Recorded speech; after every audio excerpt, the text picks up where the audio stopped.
नमस्कार दोस्तों, आप सभी का स्वागत है हमारे YouTube चैनल मान्या लाल किताब रेमेडीज में। आज मैं आपके साथ बात करने जा रहा हूं तुला राशि के बारे में और आज का मुख्य टॉपिक होगा 1 जुलाई से लेकर 31 जुलाई 2024 तक का राशिफल और ग्रहों का जो बड़ा परिवर्तन जुलाई के महीने में होने जा रहा है उसका कैसा प्रभाव जो है वो तुला राशि के जातकों के ऊपर पड़ेगा। क्योंकि आज हम आपके साथ बात करेंगे कि आपकी आर्थिक स्थितियां कैसी रहेंगी। अगर आप व्यापार करते हैं तो वहां पर कैसा रहेगा, अगर आप कहीं पर नौकरी करते हैं तो वहां पर आपका परफॉर्मेंस कैसा रहेगा, आपकी हेल्थ सेहत कैसी रहेगी, अगर आप विदेश में रहते हैं तो वहां पर कैसा रहेगा, विदेश जाना चाहते हैं, अगर आप स्टूडेंट हैं, अगर आपकी जो फैमिली है, आपके पारिवारिक जीवन जो है वो कैसा रहेगा। सो दोस्तों, ये जो वीडियो है ये बहुत ही खास होने वाली है और इस वीडियो को आपने स्किप नहीं करना, क्योंकि हर एक पहलू कहीं ना कहीं आपके और आपके परिवार के साथ जुड़ा होगा। सो ये जो इन्फॉर्मेशन मैं आपको देने जा रहा हूँ ये बहुत कठिन परिश्रम के बावजूद हम आपके लिए वीडियो अपलोड करते हैं। ये वीडियो ऐसे ही अपलोड नहीं किया जाता, हर एक पहलू को बारीकी से स्टडी करने के बावजूद ही हम किसी निर्णय पर पहुंचते हैं और एक आपके लिए एक ऐसा वीडियो बनाते हैं जिसमें आपको जानकारी दी जाती है कि ये जो समय आ रहा है ये इसमें आपके लिए किन रास्तों पे चलना बेहतर रहेगा और किन रास्तों पर आपने अवॉइड करके चलना है। दोस्तों, प्रिकॉशंस जो होते हैं ये बहुत बड़ा उपाय होता है। जब बारिश पड़ रही होती है तो हम छाते का सहारा ले लें तो पानी हमें पूर्ण तरीके से भिगो नहीं सकता। इसीलिए समय के अनुसार चलना या बचकर निकलना ये अति उत्तम उपाय होता है। कुछ चीज़ों से हमें बचाव करके निकलना होता है, तभी हम अपनी मंजिल पर पहुंच सकते हैं। लेकिन जो लोग अंधाधुंध आंखों पर पट्टी बांधकर केयरलेस होकर जल्दबाजी में फैसले ले लेते हैं वो कहीं ना कहीं आगे जाकर ठोकर खाते हैं। सो ये जो आपके लिए वीडियो है इसमें मैं आपको कुछ उपाय भी बताऊंगा जिसको करने के बावजूद आपको रिलीफ भी मिलेगा। सो दोस्तों, शुरू करते हैं। जो सामने मैंने कुंडली बनाई है ये आपकी चंद्र राशि के अनुसार बनाई है और चंद्र राशि के अनुसार जैसा जैसा ग्रहों का गोचर होता है वैसा वैसा प्रभाव हमारी ज़िंदगी में देखने को मिलता है। कुछ ऐसे ग्रह होते हैं जो लंबे समय तक एक ही भाव में गोचर करते हैं। जैसे शनि देव के बारे में कहा गया है कि 28 वर्ष तक ये एक ही भाव में गोचर करते हैं। वहाँ पर वो कभी मार्गी हो जाते हैं, कभी वो वहाँ पर वक्री हो जाते हैं। ऐसे ही राहु और केतु के बारे में कहा गया है कि इनका गोचर 1.5 वर्ष के लिए होता है, यानी कि 18 महीने ये वक्री चाल ही चलते हैं। इसी प्रकार देवगुरु बृहस्पति 1 वर्ष से कुछ थोड़ा समय ज़्यादा एक ही भाव में गोचर करते हैं। लेकिन कुछ ऐसे ग्रह होते हैं दोस्तों जो हर महीने अपना भाव परिवर्तन करते हैं, जिनका सबसे ज़्यादा असर जो होता है वो हमारी ज़िंदगी में देखने को मिलता है।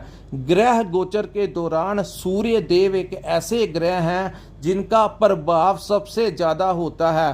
हालांकि चंद्र राशि की प्रेडिक्शन करते समय सबसे ज़्यादा मायने रखता है कि आपके ऊपर किस ग्रह की दशा महादशा चल रही है। लेकिन दोस्तों, ग्रह गोचर के दौरान सूर्य देव अगर किसी अच्छे भाव में आ जाएं तो चाहे आपके ऊपर किसी भी ग्रह की दशा महादशा चल रही हो, सूरज अपनी चला के रहते हैं। अब हम बात करते हैं दोस्तों, आपके सबसे पहले जो चार्ट बनाया है सो आपके शनि ग्रह के बारे में बात करते हैं। शनि देव 29 जून को आपके पंचम भाव में वक्री अवस्था में आए हैं और जब भी शनि देव वक्री होते हैं तो अपने से ज़्यादा बल जो होता है वो पकड़ लेते हैं। हालांकि शनि वक्री के ऊपर हमने अपने YouTube चैनल के ऊपर एक वीडियो अपलोड किया है जहां पर पूरा डिस्क्रिप्शन दिया है कि शनि जो है वो कैसी इस चाल से आपका तुला राशि के जातकों के ऊपर कैसा प्रभाव पड़ेगा। लेकिन यहाँ पर हमको आपको ये सारे ग्रह जो है उनके बारे में डिस्क्रिप्शन देना पड़ेगा, बताना पड़ेगा कि कैसा प्रभाव इस महीने अन्य ग्रह भी देंगे। सो दोस्तों, पंचम भाव में शनि का वक्री होना, इसमें थोड़ा सी दृष्टि जो होती है वो चतुर्थ भाव के ऊपर पड़ती है। सो डाइये जैसी अवस्था कुछ लोगों को महसूस हो सकती है। दोस्तों पंचम भाव जो होता है हमारे संतान का भाव होता है, हमारी बुद्धि और विवेक का भाव होता है, हमारी करियर का भाव होता है, ये भाव हमारे सुखों का भाव होता है। तो यहाँ पर शनि वक्री होने से कुछ लोगों को जिनके ऊपर महादशा चल रही है उनके कार्य स्थान के ऊपर भी प्रभावित हो वो करेंगे। चाहे आप व्यापार करते हैं, चाहे आप नौकरी करते हैं, सो थोड़ा सा ढाइये जैसा, पूर्ण तरीके से नहीं लेकिन थोड़ा सा ढाइये जैसा परिणाम जो है, जो आपको आज से 2 साल पहले, 2.5 वर्ष पहले जो जैसा आपके साथ हो रहा था वैसा आपको महसूस होगा कि आपके साथ परिस्थितियां वैसी बन रही हैं। इस भाव को संतान का भाव कहा जाता है। सो आप लोगों को अपनी संतान का थोड़ा सा ध्यान रखना है। यहाँ पर जो लोग इस समय प्रेगनेंसी से गुजर रहे हैं उन लोगों के लिए अपनी संतान की रक्षा के लिए थोड़ा सा प्रिकॉशंस यूज़ कीजिए, शनि देव के उपाय कीजिए। इस भाव को दोस्तों बुद्धि और विवेक का भाव कहा जाता है। सो कहीं ना कहीं अपनी ज़िंदगी के फैसले लेते हुए आप डबल माइंडेड हो सकते हैं, आपके अंदर का कॉन्फिडेंस थोड़ा सा लो हो सकता है। जिन परिस्थितियों को आप कॉन्फिडेंटली आगे बढ़ते थे, डिसीजन अपने आप लेते थे, इस समय आपको कुछ ना कुछ कमी अपने अंदर महसूस होती हुई नज़र आ रही है और अपनी आने वाले करियर को लेकर थोड़ा सा आपको इनसिक्योरिटी की भावना महसूस होगी। सो सुखों में थोड़ी सी कमी यहाँ पर मिलती हुई आपको दिखाई दे रही है। और पार्टनरशिप की बात करें, सो जो लोग पार्टनरशिप में काम करते हैं, व्यापार करते हैं, उसमें थोड़ी सी आपको दिक्कत परेशानी आ सकती है। ये इस समय आपको कोई बहुत बड़ा इन्वेस्टमेंट अपने पार्टनर के कहने के ऊपर नहीं करना, अन्यथा शनि की ये वक्री दृष्टि के कारण कुछ आपको आर्थिक चुनौतियों का सामना करना पड़ सकता है। अब हम बात करते हैं आपके राहु ग्रह के बारे में। दोस्तों राहु जो है आपके 6ठे भाव में गोचर कर रहे हैं। हालांकि ये गोचर लंबे समय से कर रहे हैं, लेकिन राहु का अगर आपके ऊपर राहु की महादशा या अंतरदशा चल रही है तो राहु आपको जबरदस्त परिणाम देंगे। क्योंकि इस भाव, ये जो 6ठा भाव होता है, यहाँ पर कहा गया है कोई भी पापी या क्रूर ग्रह बैठ जाए तो इस भाव से में बैठ के बहुत अच्छे रिजल्ट देता है।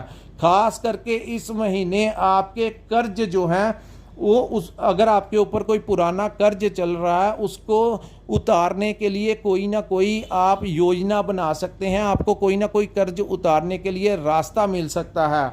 यही बात करते हैं आप लोगों के हेल्थ के बारे में। सो दोस्तों हेल्थ के लिए ये समय ठीक रहेगा, क्योंकि 6ठे भाव को जो होता है कर्ज, शत्रु और हेल्थ से रिलेटेड होता है। सो हेल्थ के लिए यहाँ पर राहु बड़ा अच्छा परिणाम देता है। छोटी मोटी अगर कोई हेल्थ के इशू आपको आ रहा है उससे घबराना नहीं, ये आपको छोटी मोटी मेडिसिन या हल्के से ट्रीटमेंट से ही आपको ठीक करवा देंगे। यहाँ पर ये तमाम तरीके के रोगों का नाश करते हैं। सो जो लोग अपने व्यापार को बढ़ाने के लिए या वाहन लेने के लिए, घर लेने के लिए जो लोग लोन अप्लाई करना चाहते थे या किया हुआ है, इस महीने तुला राशि के जातकों को बैंक का अप्रूवल मिल सकता है। आपको आपकी आने वाली जिंदगी के लिए इस समय कर्ज मिलने की बहुत संभावनाएं हैं। लेकिन दोस्तों कर्ज जो होता है वो ज़्यादा नहीं लेना चाहिए, अपने हिसाब से लेना चाहिए ताकि कर्ज को उतारने समय आपको कठिनाइयों का सामना ना करना पड़े। सो राहु यहाँ पर आपको कर्ज दिलाने का भी कार्य करेंगे। इस समय आप देखेंगे कि आप अगर व्यापार करते हैं तो आपके राइवल्स जो शत्रु हैं वो आपके समक्ष आएंगे। आपको पता लगेगा कि ये मेरा शत्रु है, ये मेरा राइवल है। अगर आप कोई टेंडर डालते हैं वहाँ पर, अगर आप कोई दुकान करते हैं, आप अपनी फैक्ट्री चलाते हैं, अगर आप नौकरी करते हैं, वहाँ पर भी आपको क्लियर हो जाएगा कि ये जो सामने शख्स है ये आपका कुछ ना कुछ बिगाड़ना चाहता है। सो आप लोग उस इंसान से सतर्क रहेंगे। लेकिन दोस्तों लाख चाहने के बावजूद भी वो आपका कुछ नहीं बिगाड़ पाएगा। हालांकि रास्ते में रुकावटें डालने की कोशिश करेगा, लेकिन यहाँ पर राहु जब बैठते हैं तो वो शत्रुहंता योग बनाते हैं। सो तमाम तरीके के वो शत्रु जो, अगर आपके व्यापार में आपके कोई शत्रु हैं, चाहे आपके रिश्तेदारों में, आपके पड़ोस में कोई शत्रु है, या आप जहां पर नौकरी करते हैं, दोस्तों शत्रु वो नहीं होता जो तलवार या बंदूक लेकर हमारी पीछे लग जाता है। शत्रु वो होता है जिसके किए कार्यों द्वारा हमें स्ट्रेस होती है, हमारी टेंशन्स जो इंसान बढ़ाता है।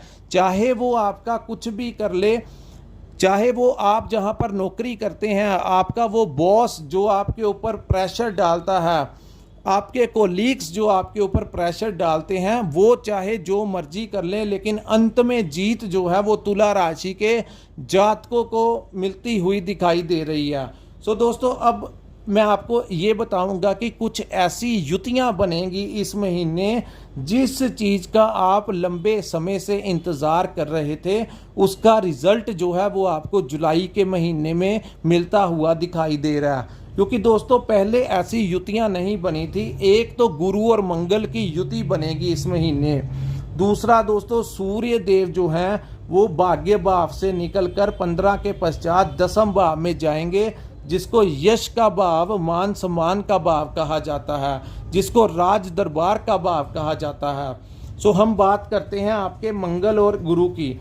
12 तारीख तक मंगल जो है वो आपके 7वें भाव में गोचर करेंगे। यहाँ पर आपको यात्राओं से कोई बड़ा लाभ दिला सकते हैं। अगर आप इंपोर्ट एक्सपोर्ट का काम करते हैं तो आपके लिए बहुत अच्छा होगा। धन के लिए ये समय जो होगा वो उत्तम रहेगा। लेकिन दोस्तों जब तक 12 तारीख तक मंगल यहाँ पर रहेंगे, सो आप लोगों को इस समय सबसे ज़्यादा ध्यान क्या रखना है, अपने रिश्तों को लेकर किसी ईगो में आकर आपको कभी भी किसी के साथ कठोर शब्दों का इस्तेमाल नहीं करना, अन्यथा आपके सारे रिश्ते जो हैं वो खराब हो जाएंगे। जैसा कि मैंने वीडियो की स्टार्टिंग में ही आपको बता दिया था कि मैं आपको कुछ ऐसे उपाय बताऊंगा। दोस्तों उपाय यही हैं कि इस समय आपके रिलेशनशिप, चाहे आपकी मैरिड लाइफ है, चाहे आपकी लव लाइफ है, चाहे आप पार्टनरशिप में काम करते हैं, और ख़ास करके 12 तारीख के पश्चात आप लोगों को ध्यान देना है कि आप अपने ससुराल वालों के साथ रिश्ते जो हैं आपके ख़राब होते हुए दिख रहे हैं। सो जो लोग हमारी ये वीडियो देख रहे हैं, या आपके घर में आपके कोई दोस्त मित्र जो तुला राशि के हैं, उनको ये वीडियो आप फॉरवर्ड कर सकते हैं, उनके साथ ये वीडियो शेयर कर सकते हैं। क्योंकि तुला राशि के जातकों के ससुराल वालों के साथ जो रिलेशंस हैं वो खराब होते हुए जुलाई के महीने में दिखाई दे रहे हैं। सो कोई भी ऐसा कार्य आपको लगता है कि हो रहा है, तो आपने अपने शब्दों के ऊपर कंट्रोल करना है, अन्यथा छोटी छोटी बातें जो हैं वो राई का पहाड़ बना देंगी और आपके रिलेशनशिप को खराब कर देंगी। दोस्तों 12 तारीख के पश्चात मंगल और गुरु की युति यहाँ पर बन जाएगी। गुरु जो हैं वो मई महीने से आपके 8वें भाव में बैठे हुए हैं। 8वें भाव में जब गुरु जाते हैं तो ज्ञान के लिए अच्छा नहीं कहा गया, कि ज्ञान में कहीं ना कहीं कमी आती हुई दिखती है। लेकिन दोस्तों गुरु यहाँ पर आने से, 8वें भाव में गुरु और मंगल की युति होने से दोस्तों आपके धन भाव के ऊपर सीधी दृष्टि जाएगी। सो धन लाभ जो होता हुआ आपको दिखाई देगा। मंगल भूमि पुत्र हैं, सो अचानक से कोई प्रॉपर्टी आपके सामने आ सकती है, आप खरीद सकते हैं। लेकिन अनएक्सपेक्टेड लाभ जो है, यानी कि यहाँ पर मैं आपको एक टिप देना चाहता हूँ कि इस महीने आप लोग कोई लॉटरी के माध्यम से भी कोई बड़ा अमाउंट जो है वो आपको मिल सकता है। सो मैं आपको ये नहीं कहूँगा कि आप कोई बड़ा रिस्क लें, लेकिन आप कोई 100-200 रुपये का रिस्क ले सकते हैं। ये जो 39 डेज़ के लिए जो मंगल का गोचर यहाँ पर 39 डेज़ के लिए 39 दिन के लिए मंगल का गोचर होता है। सो 12 तारीख के पश्चात जैसे ही गुरु मंगल की युति होगी, आप थोड़ा सा रिस्क ले सकते हैं। दोस्तों ये निकल गई तो आपकी, मैं इसकी कोई रिस्पॉन्सिबिलिटी नहीं लेता कि आपकी निकलेगी ही निकलेगी। सो आप लोगों को थोड़ा सा कुछ ऐसा कर सकते हैं, थोड़ा सा खर्च कर सकते हैं, लेकिन अगर लग गई तो आपके लिए बहुत उत्तम होगा। अगर नहीं लगी तो थोड़े से पैसे जाएंगे, कोई ज़्यादा चुभने वाली बात नहीं होगी। लेकिन जो भी करना अपने रिस्क के ऊपर करना। यहाँ पर दोस्तों जो लोग आध्यात्मिक, जो लोग रिसर्च क्षेत्र में काम कर रहे हैं, उन लोगों को विशेष लाभ मिलते हुए दिखाई दे रहा है। और जो लोग आध्यात्मिकता के साथ जुड़े हुए हैं, जो लोग मेडिटेशन करते हैं या किसी सिद्धि यंत्र मंत्र को प्राप्त करना चाहते हैं, उन लोगों के लिए ये समय जो है बड़ा उत्तम होगा। सो आप लोग जो लंबे समय से किसी शक्ति से बात करने की कोशिश कर रहे थे, अपना रिलेशन उस यूनिवर्स कि वो एनर्जी के साथ बनाने की कोशिश कर रहे थे, और लंबे समय से जो आप प्रयास कर रहे थे उसका रिजल्ट नहीं आ रहा था, तो इस समय आप अगर थोड़ा सा भी ध्यान लगाएंगे, कंसंट्रेशन करेंगे, तो आपकी लगन भी लगेगी और आपको कुछ ना कुछ वो दुनिया की वो ताकत में से कोई एनर्जी आपको कोई प्रॉफिट दे सकती है। सो दोस्तों ये समय जो है वो आपके लिए उत्तम रहेगा। अब हम बात करते हैं प्रथम 15 दिन सूर्य देव आपके भाग्य भाव में रहेंगे। दोस्तों मंगल अष्टम भाव में थोड़ा सा आपने ध्यान रखना है कि ट्रैवल करते हुए अगर आप कोई फास्ट ड्राइविंग नहीं करनी, क्योंकि मंगल अष्टम का मैं आपको ये बताना जरूर चाहूँगा कि कहीं ना कहीं कोई आपके हेल्थ में थोड़ा सा इशू क्रिएट कर सकते हैं, जैसे एक्सीडेंट वगैरह करवा सकते हैं। और मंगल अष्टम में आने से हो सकता है कि आपको आंखों की एलर्जी का सामना करना पड़े। सो आप लोग जब भी बाहर ट्रैवलिंग के लिए निकलें, आपको चश्मा डाल के निकलने से ही आपके लिए बेहतर रहेगा। सो ड्राइव करते हुए तेज वाहन नहीं चलाना, थोड़ा सा केयरफुल रह के चलाना, क्योंकि मंगल अष्टम भाव में अचानक से कुछ ऐसा हादसा क्रिएट करवा सकते हैं। अब मैं बात करूंगा सूर्य देव की। दोस्तों सूर्य देव प्रथम 15 दिन मिडल ऑफ द मंथ तक आपके भाग्य भाव में रहेंगे। सो भाग्य भाव में सूर्य देव आपको आपके भाग्य से आपको लाभ होगा। यहाँ पर आपके पिता का आपको साथ मिलेगा। हो सकता है कि घर में कोई मांगलिक कार्य हो सके, आपको अपने भाइयों से समर्थन मिलेगा। सो भाग्य में थोड़ा सा जो प्रॉब्लम्स आ रही थी वो दूर होती हुई दिखाई दे रही हैं। हालांकि शनि और सूर्य की दृष्टि आमने सामने होने से कुछ ईगो और कुछ गुस्सा जो है, गुस्से की प्रवृत्ति जो है वो आपके ऊपर बनी हुई दिखाई देती है। सो आपने गुस्से के ऊपर कंट्रोल करना है। उसके पश्चात दोस्तों सूर्य देव जो हैं वो दसम भाव में आ जाएंगे। इस महीने 2 युतियां बनेंगी। एक तो मंगल और गुरु की युति बनेगी, एक युति बनेगी दोस्तों शुक्र और बुध की, जिसको महालक्ष्मी का योग कहा गया है। सो पहले प्रथम 15 दिन शुक्र बुध की युति से आपको आपके व्यापार में कोई लाभ मिलता हुआ दिखाई दे रहा, लेकिन यहाँ पे सूर्य भी बैठ जाएंगे। सो संघर्ष जो है थोड़ा सा आपको ज़्यादा करना पड़ेगा, यानी कि मेहनत जो भी आप काम करते हैं, अगर आप व्यापार करते हैं तो आप देखेंगे कि आपकी मेहनत जो है इस समय ज़्यादा बढ़ रही है। और सूर्य देव की इस महीने जिस पोजीशंस के ऊपर वो जाएंगे, दोनों ही भावों में आपके लिए बहुत फल देंगे। भाग्य भाव में भी वो भाग्य का आपको साथ मिलेगा। सो दोस्तों जो पेंडिंग कार्य थे आपके, जो लंबे समय से अटके हुए कार्य थे, मैं कहूँगा खास करके जो सरकारी डिपार्टमेंट में कोई काम आपको पड़ रहा था जो हो नहीं रहा था, इस समय क्योंकि सूर्य देव राज दरबार के कारक होते हैं और ग्रह गोचर के दौरान जब भी वो किसी अच्छे भाव में आते हैं तो सरकार से हमें लाभ दिलाते हैं। आप लोगों को इस समय किसी के ऊपर कोई कोर्ट केस चल रहा है, जिसकी कुंडली में सूर्य की अवस्था अच्छी है, उन लोगों को कोर्ट से कोई बड़ी राहत जो है इस महीने मिलती हुई दिखाई दे रही है। खास करके 15 जुलाई के बाद जब सूर्य देव आपके दसम भाव में गोचर करेंगे। दोस्तों जब भी सूर्य देव दसम भाव में गोचर करते हैं तो राज दरबार से बड़ा लाभ देते हैं, अचानक से कोई प्रॉपर्टी से लाभ देते हैं। इस महीने आपने थोड़ा सा अपनी माता की सेहत का थोड़ा सा ध्यान रखना है, कहीं उनकी सेहत से आपको कोई ज़्यादा पैसे उनकी सेहत के ऊपर खर्च ना करने पड़ जाएं, ये चीज़ें आपको ध्यान देनी पड़ेगी। परिवार के लिए आपको ऐसा लगेगा कि जैसे परिवार मैं ही चला रहा हूं।